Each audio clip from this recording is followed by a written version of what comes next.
प्रधानमंत्री नरेंद्र मोदी के मंच पे चिराग पासवान को जलील होना पड़ा, उनकी बेइज्जती हो गई। दरअसल पहले चिराग पासवान का नाम अनाउंस किया जाता है और उसके बाद वहां पे बैठे तमाम लोग कहते हैं कि भाई साहब ये भाषण नहीं देंगे, बल्कि भाषण तो नीतीश कुमार देंगे। और उसके बाद चिराग पासवान को रोक दिया जाता है।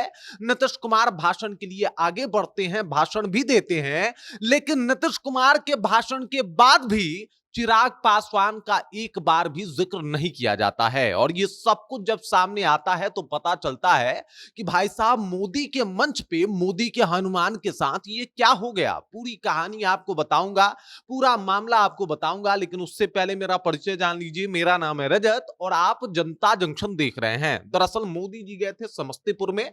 समस्तीपुर में वो इसलिए गए थे ताकि पूरा माहौल बना दिया जाए। और वहां पे आप देख भी सकते हैं जिस सीक्वल से लोग खड़े हैं, ये बता रहा है कि मोदी जी के लिए चिराग पासवान कितने इंपॉर्टेंट हैं। लेकिन मोदी के मंच पे उसी चिराग पासवान का अपमान भी होता है और ये भी सब लोग देखते हैं। दरअसल होता यह है कि भाषण की शुरुआत होती है।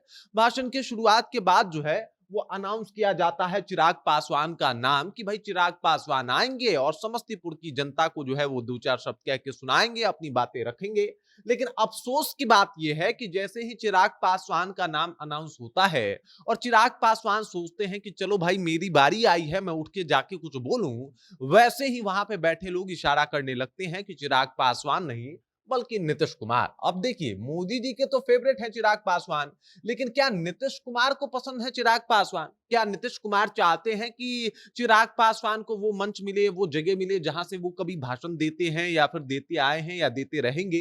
तो ये सब कुछ जो है एकदम से ऐसा लगा कि जैसे प्री प्लान हो, कि पहले उद्घोषक जो था वो चिराग पासवान का जिक्र करता है। वहां पे तमाम बैठे लोग कहते हैं कि भाई चिराग पासवान नहीं, नीतीश कुमार को बुलाइए। और उसके बाद नीतीश कुमार आते हैं और अपना भाषण देते हैं। लगभग 10 मिनट तक का भाषण जो है वो नीतीश कुमार का चलता है, जिसमें मोदी जी का गुणगान करते हैं, बिहार में किए गए अपने कामों का बखान करते हैं, बताते हैं कि उन्होंने क्या क्या किया है। और उसके बाद यानी 10 मिनट के बाद जो है पर्चा वर्चा पढ़ के आराम से जाके बैठ जाते हैं। उसके बाद आगे की कार्यवाही शुरू हो जाती है, बातचीत आगे की तरफ बढ़ जाता है। लेकिन चिराग पासवान को उस मंच पे जगह नहीं दिया जाता जिस मंच पे नीतीश कुमार भाषण दे रहे थे। अब देखिए नीतीश कुमार और चिराग पासवान की अदावत पुरानी है। 2020 से ये अदावत शुरू हुई थी जब नीतीश कुमार को लेकर चिराग पासवान ने कहीं ना कहीं एक बागी तेवर इख्तियार किया था और जहां जहां से जेडीयू के कैंडिडेट उतरे थे वहां वहां से चिराग ने अपने कैंडिडेट उतारे। उसके बाद चीजें थोड़ी नॉर्मल तब लगती है जब लोकसभा चुनाव में सब लोग साथ मिलकर चुनाव लड़ते हैं। लेकिन फिर जब विधानसभा का चुनाव आता है तो चिराग पासवान एक बार फिर से बागी तेवर इख्तियार करते हैं और कहते हैं कि भाई साहब हम जो है ये एकदम से हमें इतनी सीटें चाहिए, हमें जो है वो बड़ा पद चाहिए। और तब से बवाल जो है वो जेडीयू में ज्यादा बढ़ जाता है। जेडीयू और चिराग पासवान की पार्टी लोक जनशक्ति पार्टी रामविलास में एकदम तनातनी का माहौल हो जाता है। और ये सब लोग देखते हैं कि भाई साहब पूरा माहौल तो खराब हो ही गया है। उसके बाद चीजें और खराब होती है जब टिकट बंटवारे में चिराग पासवान को ज्यादा से ज्यादा सीटें दे दी जाती है।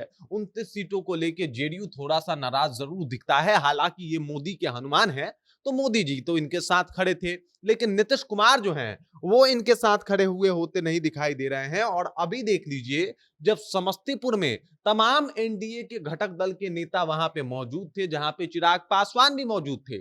चिराग पासवान का एक तरीके से आप क्षेत्र भी कह सकते हैं समस्तीपुर को, क्योंकि वहां से सांसद अभी संभवी चौधरी हैं जो कि चिराग पासवान की ही पार्टी की नेता है। तो ऐसे में उनका जो है एक क्षेत्र भी है, वो दबदबा भी है वहां पे। लेकिन उसके बाद भी उनका पहले नाम अनाउंस होता है और फिर भी नीतीश कुमार को पहले बुलाया जाता है, चिराग पासवान को उसके बाद पूछा भी नहीं जाता है। तो लोग कह रहे हैं कि भाई साहब मोदी के हनुमान का मोदी के मंच पे बेइज्जती और मोदी जी कुछ नहीं किए, ये तो बड़ा नाइंसाफी है। फोटो में सबसे करीब चिराग पासवान है, लेकिन अगर मंच की बात की जाए तो माइक से दूर भी सबसे ज्यादा चिराग पासवान को रखा गया। बाकी इस खबर, इस जानकारी को लेके और जिस तरीके से चिराग पासवान को दूर किया गया है उस बात को लेके आप क्या सोचते हैं, आपके जहन में क्या कुछ चल रहा है, कृपया कमेंट कीजिए और अपना विचार हम तक पहुंचा दीजिए। बाकी आप देख रहे हैं जनता जंक्शन और मेरा नाम रजत है।